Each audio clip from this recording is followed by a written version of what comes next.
واللہ ما طلعت شمس ولا غربت الا وانت فی قلبی ووسواسی. میرا جسم میری مرضی. مسلمان کی بیٹی یہ آواز لگاتی ہے. کیا اسلامی معاشرے کے اندر یہ آوازیں ہمیں سننے کو ملتی ہیں؟ نہ ہمارا آنا اپنی مرضی سے، نہ ہمارا دنیا سے جانا اپنی مرضی سے.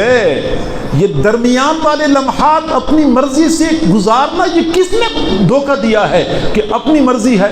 مرضی ہے کہاں ہماری؟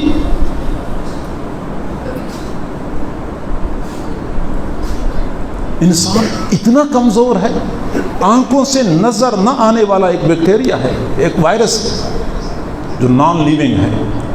اس نے پوری دنیا کو ہلا کے رکھ دیا. یہ پہلی لہر ہے، یہ دوسری لہر ہے، یہ تیسری لہر ہے. حیران ہیں لوگ کہ کس طرح جان چھڑائیں. اتنا یہ انسان بے بس ہے اور پھر کہتا ہے میری مرضی. وہ مرضی ہے کہاں پہ؟ یہ تو اللہ رب العزت کی طرف سے ہلکا سا اشارہ ہو جاتا ہے تو پھر مرضی تیری نہیں ہے، مرضی ڈاکٹر کی ہے. ڈاکٹر کی مرضی ہے وہ آپریشن تھیٹر میں لے جائے، وہ وینٹیلیٹر پہ پہنچا دے، وہ ویسے بیڈ پہ سلا دے، وہ اس کی مرضی ہے. مرضی اپنے نہیں ہوتی. میرا جسم میری مرضی نہیں. ہلکا سا اشارہ ہو جاتا ہے تو جسم تو میرا ہے لیکن مرضی ڈاکٹر کی چلتی ہے. پھر ایک ہچکی کی دیر ہوتی ہے، ایک ہچکی کی دیر ہوتی ہے کہ پھر نہ جسم اپنا ہوتا ہے نہ مرضی اپنی ہوتی ہے. پھر لوگ اس کو کندھوں پہ اٹھاتے ہیں، خود نہلاتے ہیں، خود کندھوں پہ اٹھا کے لے کے جاتے ہیں، قبرستان میں اتارتے ہیں. پھر چند لمحے بعد جسم نہ ان کا ہوتا ہے، پھر کیڑوں کی مرضی ہوتی ہے، پھر سانپوں اور بچھوؤں کی مرضی ہوتی ہے. پھر وہ فرشتے جو قبر کے اندر آتے ہیں جس کے ہاتھ میں اتنے بڑے بڑے گرز ہوتے ہیں کہ پہاڑ پہ مارے تو پہاڑ بھی ریزہ ریزہ ہو جائے، پھر ان فرشتوں کی مرضی ہوتی ہے. اپنی مرضی نہیں ہے، یہ دھوکہ ہے، یہ سراب ہے. میرا جسم میری کون سا جسم ہے اور کون سی مرضی ہے؟ لا الہ الا اللہ جس نے کہا ہے اس کا معنی یہ ہوتا ہے کہ میری اپنی کوئی مرضی نہیں ہے، میری اپنی کوئی مرضی نہیں ہے. ایک اللہ والے نے یہی بات تو فرمائی کہ میں نے توحید ایک غلام سے سیکھی. میں نے توحید ایک غلام سے سیکھی. میں نے ایک غلام خریدنا تھا تو میں نے منڈی میں جا کے ایک غلام دیکھا، اچھا لگا، پسند آیا. اس وقت باقاعدہ غلاموں کی منڈیاں لگتی تھی.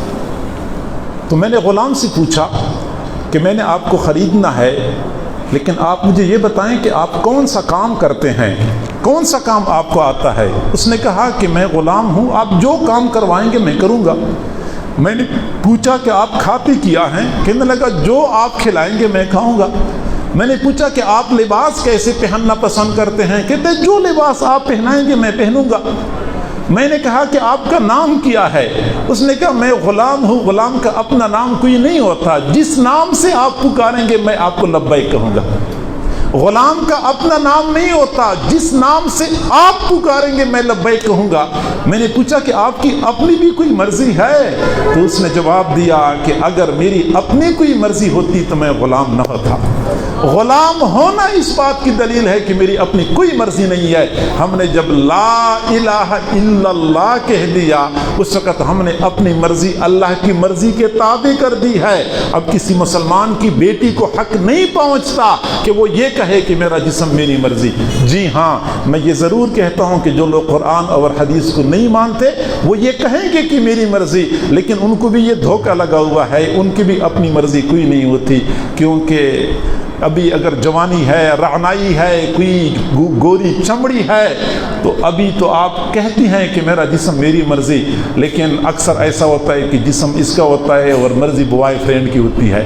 مرضی بوائے فرینڈ کی ہوتی ہے، ان بیچاریوں کی اپنی مرضی اس وقت بھی نہیں ہوتی.